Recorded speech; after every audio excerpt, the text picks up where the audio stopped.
জান্নাতীরাও আর মারা যাবে না, জাহান্নামীরাও মারা যাবে না। এলাকার মানুষ, জান্নাত জাহান্নামীরা জান্নাত আর জাহান্নামের ভিতরে স্থায়ীভাবে বসবাস করবে।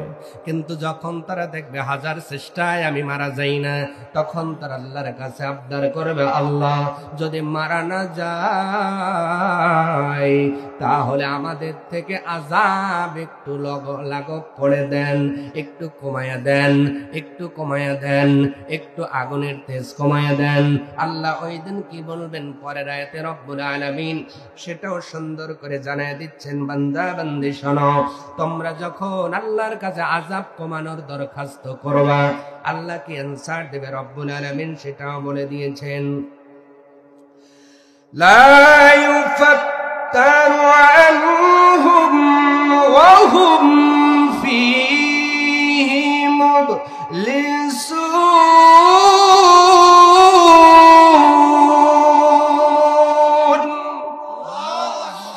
ওই দিন আবদার করার পরে দয়াময় রব, যেই রবের দয়া আপনি অক্সিজেন পাচ্ছেন, আমি অক্সিজেন পাইতেছি, আল্লাহ পাক ডাক দে বলে, বান্দারে ও জাহান্নামের মুজরিমরা তোমরা শোনো, আমি রহমান ছিলাম দুনিয়ায়, রহমান নামের খাতিরে ইমানদারদের দিয়ে দয়া করেছি, বেঈমানদেরও সেই দয়া করেছি।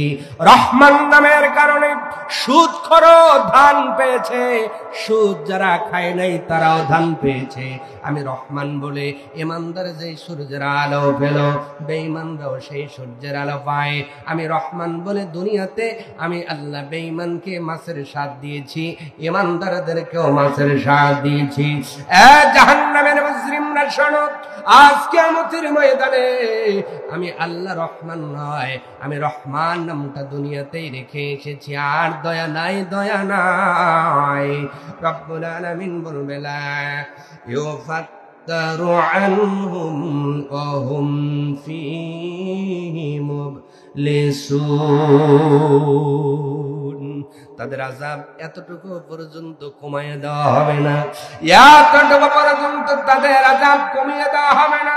রব্বুল আলামিন বলেন, ও মুজরিম, আমার আলেমগুলো কোরআন থেকে পড়ে পড়ে তোদের সুদ সম্পর্কে বলেছিল, ঘুষ সম্পর্কে বলেছিল, আলঠেলার সম্পর্কে বলেছিল, ওজনে কম দেওয়ার সম্পর্কে বলেছিল, শাসটলের মধ্যে অশ্লীল টিভি দেখার সম্পর্কে বলেছিল, ঝগড়ার মধ্যে অশ্লীল বাক্য বলা সম্পর্কে বলেছিল, চুরির শাস্তি বলেছিল, ডাকাতের শাস্তি বলেছিল, আপনার বেপরদার শাস্তি বলেছিল, এই জেনার শাস্তি বলেছিল। হ্যাঁ মুজরিমরা, আমার আলেমদের আলোচনা তোর কানের মধ্যে গিয়েছে, কিন্তু অন্তরের মধ্যে যায় নাই। এই কান্দে দিয়া ওই কান্দে বের করেছিস, আজকে তোর আযাব এতটুকু লাঘব করা হবে না। ওহুম ফীহি মুবলিসুন।